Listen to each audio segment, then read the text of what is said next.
Imagine a man whose life seemed perfect. His wealth was vast, his family large and joyful, his reputation untarnished. He was respected by men and favored by God. Now imagine that in the blink of an eye, everything he had was stripped away, his riches stolen, his children gone, his health shattered, his friends turning into accusers, and even his own wife urging him to give up. What would you do if the world you built crumbled before your very eyes? This is not fiction. This is the real, breathtaking story of Job, a man tested beyond human comprehension, a man who endured agony but discovered the true depth of faith. His life reveals a profound lesson, that even in our darkest valley, God is not finished with us. This is the epic of Job, the unbreakable man of faith.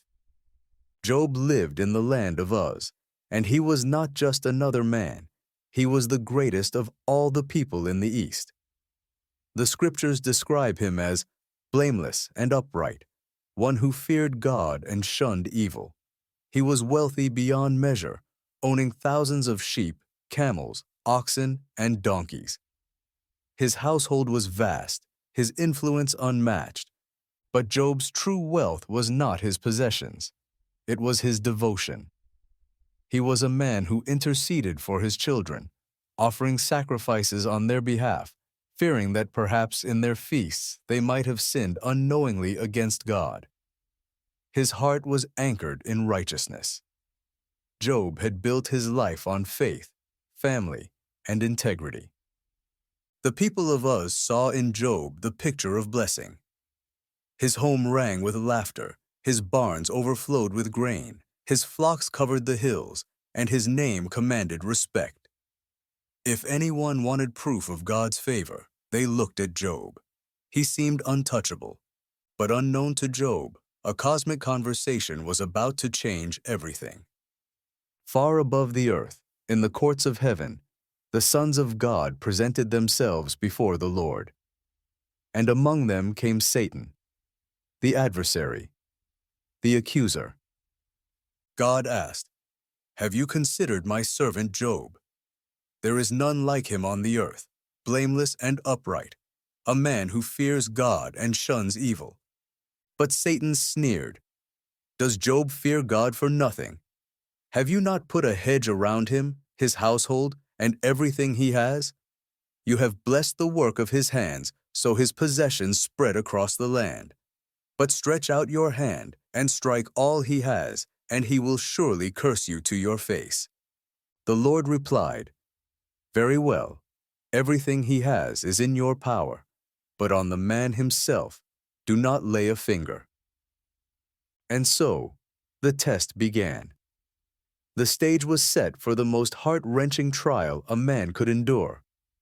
One ordinary day, while Job's children feasted in their oldest brother's house, a messenger arrived breathless. The oxen were plowing and the donkeys were grazing nearby when the Sabaeans attacked and carried them off. They put the servants to the sword, and I am the only one who has escaped to tell you. Even as he finished, another messenger rushed in. The fire of God fell from the heavens and burned up the sheep and the servants, and I am the only one who has escaped to tell you. Before Job could breathe, a third messenger arrived. The Chaldeans formed raiding parties and swept down on your camels, killing the servants. I alone escaped to tell you. And then came the final blow. Your sons and daughters were feasting at the oldest brother's house when a mighty wind struck the four corners of the building. It collapsed on them, and they are dead. I alone have escaped to tell you. 4 messengers, 4 tragedies. In one day, Job's wealth, livelihood, and beloved children were gone. What would you do in that moment? Job tore his robe, shaved his head, and fell to the ground.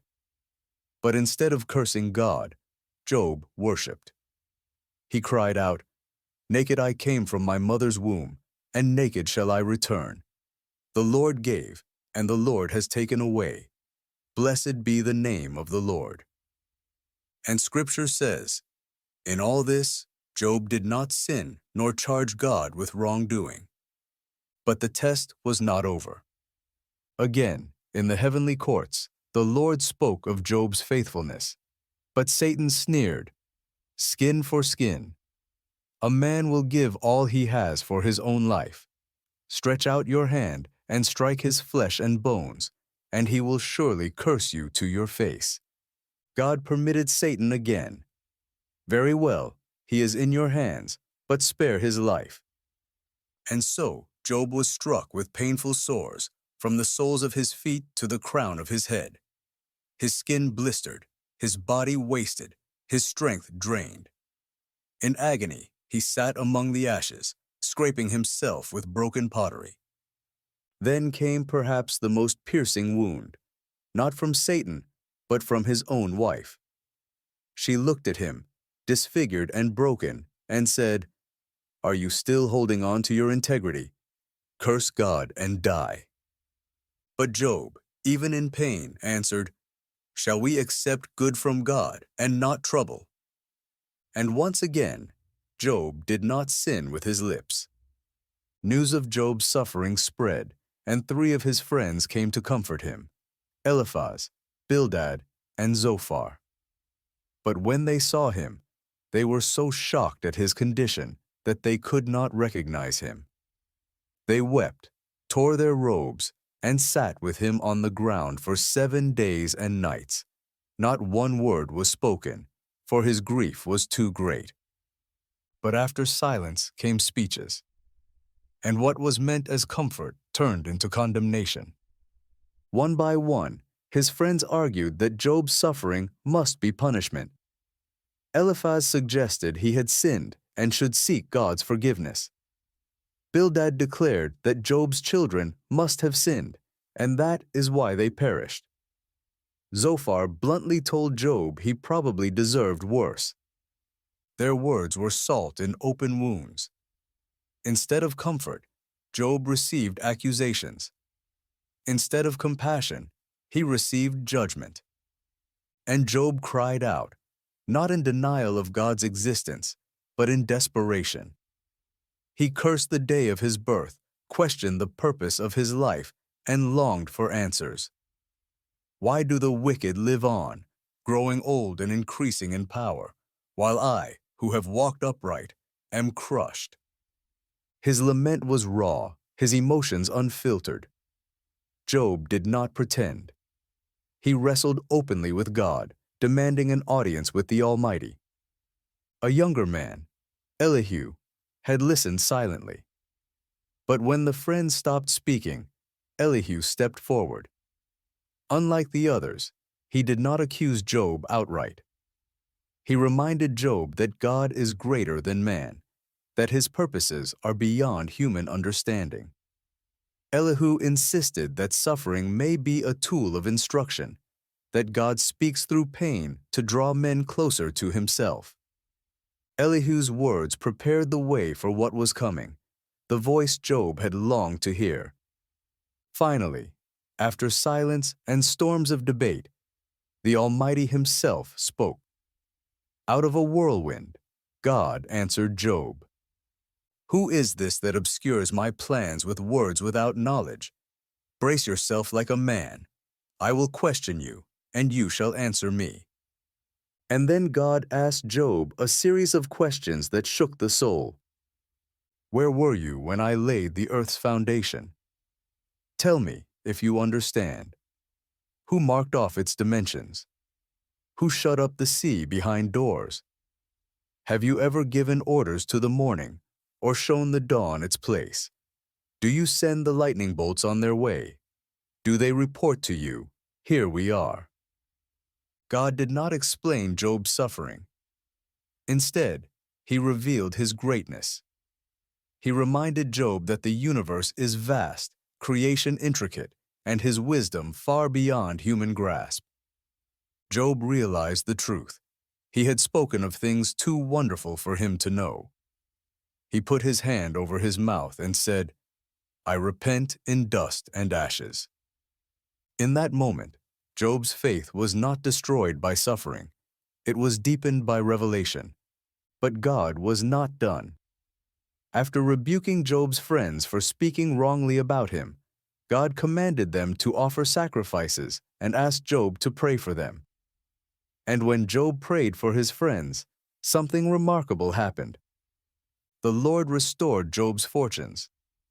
In fact, he gave him twice as much as he had before. His brothers, sisters, and former acquaintances returned, bringing gifts and gold. His flocks multiplied again, his lands flourished once more, and beyond wealth, Job's family was restored. He had 7 sons and 3 daughters, the most beautiful in the land. He lived 140 more years, seeing his children and their children to the 4th generation. From ashes to abundance, from despair to restoration, Job's ending was greater than his beginning. Conclusion. The moral of Job's story. Job's story is not just about suffering, it is about perspective. It teaches us that faith is not proven in prosperity, but in pain. That endurance is not forged in comfort, but in crisis.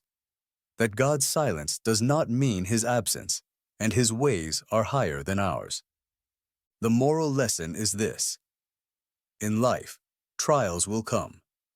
Wealth can vanish, health can fail, friends can misunderstand, and the world can fall apart.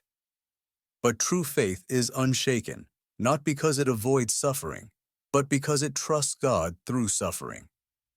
When Job lost everything, he did not lose his faith. And when he held on, he discovered a greater blessing, not just restoration of wealth, but a deeper understanding of God. For every listener, the story of Job is a reminder. Your pain is not pointless. Your suffering may be your shaping, and your darkest night may yet give way to a brighter dawn. So when life breaks you down, remember Job. Remember the man who endured the fire but came out refined like gold.